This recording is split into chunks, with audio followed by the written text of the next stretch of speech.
അൽഹംദുലില്ലാ അസ്സലാത്തു വസ്സലാമു അലാ റസൂലില്ലാ വഅലാ ആലിഹി വസഹ്ബിഹി അജ്മഈൻ. സ്നേഹമുള്ളവരെ, അസ്സലാമു അലൈക്കും വറഹ്മത്തുള്ളാഹി. സൂറത്തുൽ ജിന്നിൽ 17-ാമത്തെ സൂക്തത്തിൽ അള്ളാഹുവെക്കുറിച്ചുള്ള സ്മരണയിൽ നിന്ന് പിന്തിരിയുന്ന ആളുകൾക്ക് അള്ളാഹു ഞെരുക്കമേറിയ പ്രയാസകരമായ ശിക്ഷ ഒരുക്കി വച്ചിട്ടുണ്ട് എന്ന് പറഞ്ഞു. ഇനി 18, 19 സൂക്തങ്ങളിൽ അള്ളാഹു സുബ്ഹാനഹു വ തആല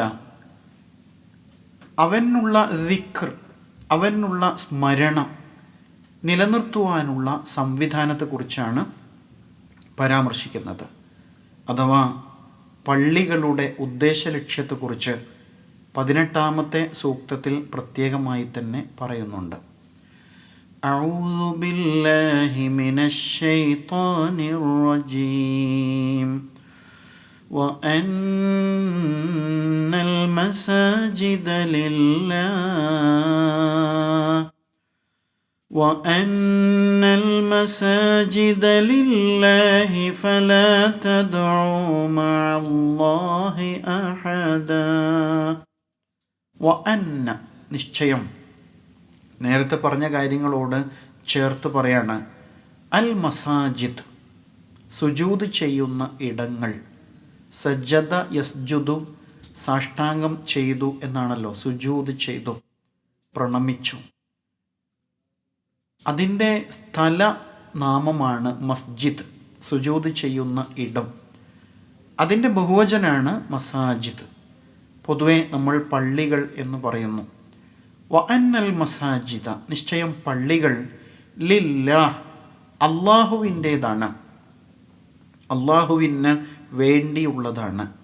ഫ അതിനാൽ, ലാ അരുത്, തദ്ഉ നിങ്ങൾ വിളിക്കരുത്, വിളിച്ചു പ്രാർത്ഥിക്കരുത്. ദഅ യദ്ഉ വിളിച്ചു പ്രാർത്ഥിച്ചു. ഫലാ തദ്ഉ അതിനാൽ നിങ്ങൾ വിളിക്കരുത്, മഅല്ലാഹ് അള്ളാഹുവോടൊപ്പം, അഹദൻ ഒരാളെയും വിളിച്ചു പ്രാർത്ഥിക്കരുത്. നിശ്ചയം പള്ളികൾ അള്ളാഹുവിൻ്റേതാണ്.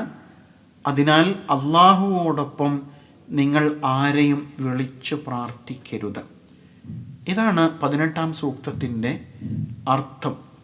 വ്യാഖ്യാനം എന്താണ്? വഅന്നൽ മസാജിദ ലില്ലാഹ്, വ്യത്യസ്ത വ്യാഖ്യാനങ്ങളുണ്ട്. ഒന്ന്, ആരാധനാലയങ്ങളിൽ അള്ളാഹുവെ അല്ലാതെ മറ്റാരെയും നിങ്ങൾ ആരാധിക്കരുത് എന്നത് തന്നെയാണ്. അള്ളാഹുവെ അല്ലാതെ വിളിച്ചു പ്രാർത്ഥിക്കരുത്, അവനോടല്ലാതെ ശരണം തേടരുത്, അഭയം തേടരുത് എന്നൊക്കെ അതിൻ്റെ ആശയമാണ് ഏറ്റവും പ്രാഥമികമായിട്ട് പറയുമ്പോൾ. രണ്ടാമത്, ഇമാം ഹസനുൽ ബസ്വരി റഹിമഹുല്ലാ ഇങ്ങനെ ഒരു വ്യാഖ്യാനം പറയുന്നുണ്ട്. ഭൂമി മുഴുവനും ആരാധനാലയമാണ്. അതിനാൽ ഭൂമിയിൽ എവിടെ വെച്ചും അവനെയല്ലാതെ മറ്റാരെയും നിങ്ങൾ വിളിച്ചു പ്രാർത്ഥിക്കരുത്. കാരണം ഈ ഭൂമി, ഈ പ്രപഞ്ചം മുഴുവനും സർവശക്തനായ ഉടയ തമ്പുരാൻ്റേതാണ്, പരമേശ്വരൻ്റേതാണ്. അവൻ സർവശക്തനാണ്, സർവം അടക്കി ഭരിക്കുന്ന ഒരേ ഒരു ശക്തിയാണ്. അതിനാൽ അവനെ മാത്രമേ ഭൂമിയിൽ എവിടെ വെച്ചും വിളിച്ചു പ്രാർത്ഥിക്കാൻ പാടുള്ളൂ. റസൂൽ സല്ലല്ലാഹു അലൈഹി വസല്ലം ഇങ്ങനെ ഒരു വചനം നമ്മെ പഠിപ്പിക്കുന്നുണ്ട്. ജുഅലത് ലിയൽ അർളു മസ്ജിദൻ വതഹൂറ, എനിക്ക് ഭൂമി മുഴുവനും പള്ളിയും വിശുദ്ധവുമായിട്ട് നിശ്ചയിക്കപ്പെട്ടിരിക്കുന്നു. ഭൂമി എനിക്ക് മസ്ജിദും മണ്ണ് അഥവാ ശുദ്ധീകരണ ഉപാധിയും ആക്കപ്പെട്ടിരിക്കുന്നു എന്ന് അതിന് മറ്റൊരു അർത്ഥമുണ്ട്. ഇമാം ഹസനുൽ ബസ്വരി റഹിമഹുല്ലാ ഇതാണ് തൻ്റെ ഈ നിലപാടിന് തെളിവായിട്ട് പറയുന്നത്. അപ്പോൾ ഭൂമി മുഴുവനും ആരാധനാലയമാണ്. അതിനാൽ ഭൂമിയിൽ വെച്ച് ബഹുദൈവാരാധന സംഭവിക്കരുത്. പരിപൂർണമായും അവനുള്ള വിധേയത്വവും സമർപ്പണവും ആരാധനകൾ മാത്രമേ സംഭവിക്കാൻ പാടുള്ളൂ എന്നാണ് വ്യാഖ്യാനം. പക്ഷെ ഇന്ന് സമകാലീന ലോകത്ത് സംഭവിക്കുന്നത് ഏകദൈവാരാധനയ്ക്ക് വേണ്ടി സ്ഥാപിതമായ പള്ളികൾ തകർക്കപ്പെടുകയും അവിടെ ബഹുദൈവാരാധനാപരമായ നിലപാടുകൾ സ്വീകരിക്കപ്പെടുകയും ചെയ്യുന്ന ഗുരുതരമായ ഒരു സാഹചര്യമാണ്. മറ്റൊരു വ്യാഖ്യാനം ഇതേ സൂക്തത്തിന് ഹസ്രത്ത് സഈദ് ഇബ്നു ജുബൈർ റളിയല്ലാഹു അൻഹു ഇങ്ങനെ വ്യാഖ്യാനിക്കുന്നുണ്ട്. മസാജിദിന് അർത്ഥം പറയുന്നത്, സഈദ് ഇബ്നു ജുബൈർ റളിയല്ലാഹു അൻഹുവിൻ്റെ വീക്ഷണം അനുസരിച്ച് മനുഷ്യൻ സുജൂദിന് ഉപയോഗിക്കുന്ന എല്ലാ അവയവങ്ങളുമാണ് ഉദ്ദേശം. ഏതൊക്കെ അവയവങ്ങളാണ്? 2 കൈപ്പത്തികൾ, അതുപോലെ 2 കാൽമുട്ടുകൾ, അതേപോലെ തന്നെ 2 പാദങ്ങളുടെ അഗ്രങ്ങൾ, പിന്നെ നെറ്റി, അതുപോലെ മൂക്ക്, ഇങ്ങനെ 8 അംഗങ്ങളുണ്ട്. ഈ 8 അവയവങ്ങളും അള്ളാഹുവിന് ഇബാദത്ത് ചെയ്യാൻ വേണ്ടി മാത്രമേ ഉപയോഗിക്കാൻ പാടുള്ളൂ എന്നാണ് അതിൻ്റെ വ്യാഖ്യാനം. ഈ അവയവങ്ങൾ അള്ളാഹു സൃഷ്ടിച്ചവയാണ്. അതുകൊണ്ട് അള്ളാഹുവിന് ഇബാദത്ത് ചെയ്യാൻ അല്ലാതെ മറ്റാർക്കും ഒരു വിധത്തിലും അവ ഉപയോഗിച്ച് വിധേയപ്പെടാൻ പാടില്ല എന്ന നിലക്കുള്ള വ്യാഖ്യാനം അതിനുണ്ട്. വഅന്നൽ മസാജിദ ലില്ലാഹ്. അപ്പോൾ വ്യത്യസ്തമായ വ്യാഖ്യാനങ്ങളാണ്. ഫലാ തദ്ഉ മഅല്ലാഹി അഹദ. ഇവയെല്ലാം പരസ്പര പൂരകമാണ് എന്ന് മനസ്സിലാക്കാം. പള്ളികൾ അള്ളാഹുവിന് വേണ്ടി മാത്രമാണ്. അതിനാൽ പള്ളികൾ തടയപ്പെടരുത്, അത് ആക്രമിക്കപ്പെടരുത്, അള്ളാഹുവിനുള്ള ഇബാദത്തുകൾ തടസ്സം നിൽക്കരുത് എന്നൊക്കെയുള്ള ആശയവും അതോടൊപ്പം മനസ്സിലാക്കണം. ബഹുദൈവ ആരാധകന്മാർ ആരാധനാലയങ്ങളിൽ വെച്ച് പല ദൈവങ്ങളെ വിളിച്ച് പ്രാർത്ഥിക്കുന്നുണ്ട്, അല്ലേ? വേദക്കാരാണെങ്കിൽ പുണ്യവാളന്മാർക്ക് വേണ്ടി തന്നെ അവരുടെ പേരിൽ തന്നെ പള്ളികൾ നിർമ്മിച്ച് അവരെ വിളിച്ച് പ്രാർത്ഥിച്ചുകൊണ്ടിരിക്കുന്നു.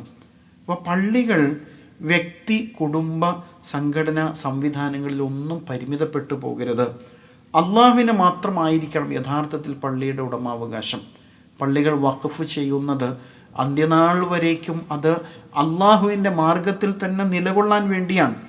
ആ ഒരു കാഴ്ചപ്പാടിൽ വിശ്വാസികൾക്ക് പൊതുവായിട്ട് പള്ളികൾ ഉപയോഗപ്പെടുത്താൻ സാധിക്കേണ്ടതുണ്ട് എന്നും ഇതോടൊപ്പം ചേർത്തുകൊണ്ട് നാം മനസ്സിലാക്കേണ്ടതാണ്. ഇനി 19-ാമത്തെ സൂക്തം 18-ാം സൂക്തത്തിൻ്റെ തുടർച്ച തന്നെയാണ്.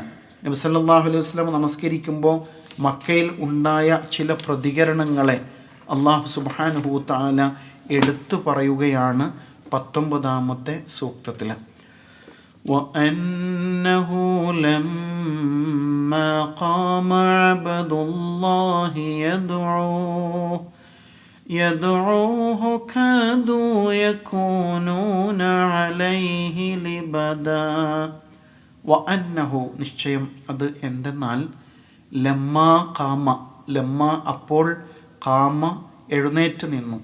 ലമ്മാ ഖാമ എഴുന്നേറ്റ് നിന്നപ്പോൾ, അബ്ദുല്ലാ അള്ളാഹുവിൻ്റെ ദാസൻ അഥവാ റസൂൽ സല്ലല്ലാഹു അലൈഹി വസല്ലം, യദ്ഊഹു അവനെ പ്രാർത്ഥിക്കുവാൻ വേണ്ടിയിട്ട് എഴുന്നേറ്റ് നിന്നപ്പോൾ, ഖാദു അവർ ആകാറായിരിക്കുന്നു, യകൂനൂന അലൈഹി ലിബദ ജനം അദ്ദേഹത്തിനുമേൽ തിങ്ങിക്കൂടാറായിരിക്കുന്നു.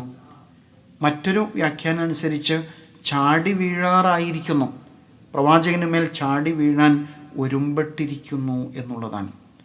അപ്പോൾ ഒന്നാമത്തെ വ്യാഖ്യാനം, നബി സല്ലല്ലാഹു അലൈഹി വസല്ലമയുടെ അടുക്കൽ ജിന്നുകൾ ചെല്ലുമ്പോൾ അവിടുന്ന് സ്വഹാബികളോടൊപ്പം നമസ്കരിച്ചു കൊണ്ടിരിക്കുകയായിരുന്നല്ലോ. ആ നമസ്കാരവും ഖുർആൻ പാരായണവും കണ്ടപ്പോൾ ജിന്നുകൾ ആശ്ചര്യത്തോടു കൂടി നബി സല്ലല്ലാഹു അലൈഹി വസല്ലമയുടെ ചുറ്റും കൂടാണ്. ആ വിവരം അല്ലാഹു തആല ഇവിടെ നബി സല്ലല്ലാഹു അലൈഹി വസല്ലമയ്ക്ക് അറിയിച്ചു കൊടുക്കുകയാണ്. വഅന്നഹു ലമ്മാ ഖാമ അബ്ദുല്ലാഹ്, നിശ്ചയം അള്ളാഹുവിൻ്റെ ആ ദാസൻ എഴുന്നേറ്റ് നിന്നപ്പോൾ, യദ്ഊഹു അവനോട് അള്ളാഹുവോട് പ്രാർത്ഥിക്കാൻ വേണ്ടിയിട്ട് എഴുന്നേറ്റ് നിന്നപ്പോൾ, കാദു യകൂനൂന അലൈഹി ലിബദ ആ സമയത്ത് ജനം അദ്ദേഹത്തിനുമേൽ തിങ്ങിക്കൂടാറുണ്ടായിരുന്നു എന്നാണ്. അപ്പോൾ ഈ സൂക്തത്തിൻ്റെ തുടക്കത്തിൽ വ അന്നഹു എന്ന് വീണ്ടും പറയാണ്. അതിൻ്റെ തുടർച്ചയാണ് നേരത്തെ പറഞ്ഞ വ അന്നഹു ഊഹിയ ഇലയ്യ എന്ന നിലയ്ക്ക് എനിക്ക് വഹി നൽകപ്പെട്ടിരിക്കുന്നു എന്നതിനോട് ബന്ധിപ്പിച്ചുകൊണ്ട് ഈ സൂക്തത്തെയും വ്യാഖ്യാനിക്കുന്നുണ്ട്. ജിന്നുകളുടെ വരവ് നബി സല്ലല്ലാഹു അലൈഹി വസല്ലം ആ സമയത്ത് അറിഞ്ഞിട്ടുണ്ടായിരുന്നില്ലല്ലോ, പിന്നീട് അള്ളാഹു അറിയിച്ചു കൊടുത്തതാണ് എന്ന ഉദ്ദേശവും ഇവിടെ മനസ്സിലാക്കാൻ പറ്റും. അപ്പോൾ ആ നിലയ്ക്ക് അള്ളാഹു തആല റസൂൽ സല്ലല്ലാഹു അലൈഹി വസല്ലമയെ തന്നെ ഈ വിവരം അറിയിക്കുകയാണ്. മറ്റൊരു വ്യാഖ്യാനം, ഈ വചനം ജിന്നുകൾ തങ്ങളുടെ ജനതയോട് ചെയ്ത പ്രസ്താവനകളിൽ പെട്ടതാണ് എന്നുള്ളതാണ്. നബി സല്ലല്ലാഹു അലൈഹി വസല്ലമയുടെയും സ്വഹാബിമാരുടെയും സംഘടിത നമസ്കാരം കണ്ടിട്ട് ആശ്ചര്യപൂർവ്വം ജിന്നുകൾ സ്വന്തം ജനതയിലേക്ക് ചെന്നുകൊണ്ട് നേരത്തെ പറഞ്ഞ വചനങ്ങളുടെ തുടർച്ചയാണ് എന്നൊരു വ്യാഖ്യാനമുണ്ട്. ഇനിയും ഒന്ന്, ലിബദ് എന്ന വാക്കാണല്ലോ അവസാനം വന്നത്. ഈ വാക്കിന് ചാടി വീണു എന്നുള്ള അർത്ഥമുണ്ട്. അങ്ങനെ ചില മുഫസ്സിറുകൾ വ്യാഖ്യാനം പറയുന്നുണ്ട്. ഇപ്പം നബി സല്ലല്ലാഹു അലൈഹി വസല്ലം ജനത്തെ സത്യത്തിലേക്ക് ക്ഷണിച്ചപ്പോൾ, അതിനു വേണ്ടിയിട്ട് എഴുന്നേറ്റ് നിന്നപ്പോൾ ശത്രുക്കൾ നബി സല്ലല്ലാഹു അലൈഹി വസല്ലമയ്ക്ക് നേരെ ചാടി വീണു എന്ന അർത്ഥത്തിലാണ് അങ്ങനെ വ്യാഖ്യാനിക്കപ്പെടുന്നത്. വ അന്നഹു ലമ്മ ഖാമ അബ്ദുല്ലാഹി യദ്ഉഹു, അള്ളാഹുവിലേക്ക് ജനത്തെ ക്ഷണിക്കാൻ വേണ്ടിയിട്ട് അവിടുന്ന് എഴുന്നേറ്റ് നിന്നപ്പോൾ കാദു യക്കൂനൂന അലൈഹി ലിബദ, അപ്പോൾ അവർ റസൂൽ സല്ലല്ലാഹു അലൈഹി വസല്ലമയ്ക്ക് നേരെ ചാടി വീണു, അതിന് എതിര് നിൽക്കാൻ വേണ്ടിയിട്ട് രംഗത്ത് വന്നു എന്ന നിലയ്ക്ക് അതിനെ വ്യാഖ്യാനിക്കുന്നു. എങ്കിലും അള്ളാഹു സുബ്ഹാനഹു വ തആല നബി സല്ലല്ലാഹു അലൈഹി വസല്ലമയ്ക്ക് പൂർണ്ണ പിന്തുണ നൽകിക്കൊണ്ട്, പൂർണ്ണ സഹായങ്ങൾ നൽകിക്കൊണ്ട് ആ ദഅവ മാർഗത്തെ, പ്രബോധന സംരംഭത്തിന് പിൻബലം നൽകി എന്ന് ജിന്നുകൾ അവിടെ വെച്ച് പറഞ്ഞു കൊടുത്തു എന്ന നിലയ്ക്കും വ്യാഖ്യാനിക്കപ്പെട്ടിട്ടുണ്ട്. ഏതായാലും വ്യത്യസ്ത വ്യാഖ്യാനങ്ങളുള്ള സൂക്തങ്ങളാണ്. അതിലടിസ്ഥാനപരമായിട്ട് നമുക്ക് 18-ാമത്തെ ആയത്തിൽ നിന്ന് മനസ്സിലാകുന്നത് പള്ളികൾ അള്ളാഹുവിന് വേണ്ടി മാത്രമുള്ളതാണ്, അവന് ഇബാദത്ത് ചെയ്യാനും അവനെ പ്രാർത്ഥിക്കുവാൻ വേണ്ടി മാത്രമാണ്, അതിനാൽ ആ നിലയ്ക്ക് മാത്രമാണ് അത് ഉപയോഗപ്പെടുത്താൻ പാടുള്ളത് എന്ന വലിയ സന്ദേശമാണ്. രണ്ടാമത്തേത്, റസൂൽ സല്ലല്ലാഹു അലൈഹി വസല്ലം ഇബാദത്ത് ചെയ്യുമ്പോൾ മനുഷ്യരും ജിന്നുകളുമൊക്കെ അത് കണ്ട് ഒരുമിച്ച് കൂടാറുണ്ടായിരുന്നു എന്ന ആശയമാണ്. മനുഷ്യർ റസൂൽ സല്ലല്ലാഹു അലൈഹി വസല്ലമയുടെ കൂടെ തന്നെ നമസ്കരിക്കുന്നവരായിട്ടാണ് ഒരുമിച്ച് കൂടുന്നത്, ജിന്നുകൾ ആ കാഴ്ച കണ്ടുകൊണ്ടിരിക്കുകയാണ്. മറ്റൊന്ന്, റസൂൽ സല്ലല്ലാഹു അലൈഹി വസല്ലം അള്ളാഹുവിൻ്റെ ദീനിനെ, ഈ സത്യ ജീവിത വ്യവസ്ഥയെ ലോകത്തിന് മുമ്പിൽ പ്രദർശിപ്പിക്കാൻ വേണ്ടിയിട്ട് എഴുന്നേറ്റ് നിന്ന് ആളുകളെ ക്ഷണിക്കുമ്പോൾ ആൾക്കൂട്ടം ചില സന്ദർഭങ്ങളിൽ റസൂൽ സല്ലല്ലാഹു അലൈഹി വസല്ലമയ്ക്ക് മേൽ ചാടി വീണ് പരാജയപ്പെടുത്താൻ ശ്രമിച്ചിരുന്നു. അള്ളാഹുവിൻ്റെ സഹായത്താൽ ആണ് ഈ സത്യം വിജയിച്ചത് എന്ന വലിയ സത്യമാണ്. ഏതായാലും വളരെ സമ്പുഷ്ടമായ ആശയങ്ങളുള്ള സൂക്തങ്ങളാണ്. അല്ലാഹു സുബ്ഹാനഹു വ തആല ഇവയെ തിരിച്ചറിഞ്ഞ് ഉൾക്കൊള്ളുവാൻ, അവന് മാത്രം വഴിപ്പെടുന്നവരായി ജീവിതം നയിക്കുവാൻ നമുക്ക് തൗഫീഖ് നൽകുമാറാവട്ടെ. വ ആഖിറു ദഅ്വാന അനിൽ ഹംദുലില്ലാഹി റബ്ബിൽ ആലമീൻ.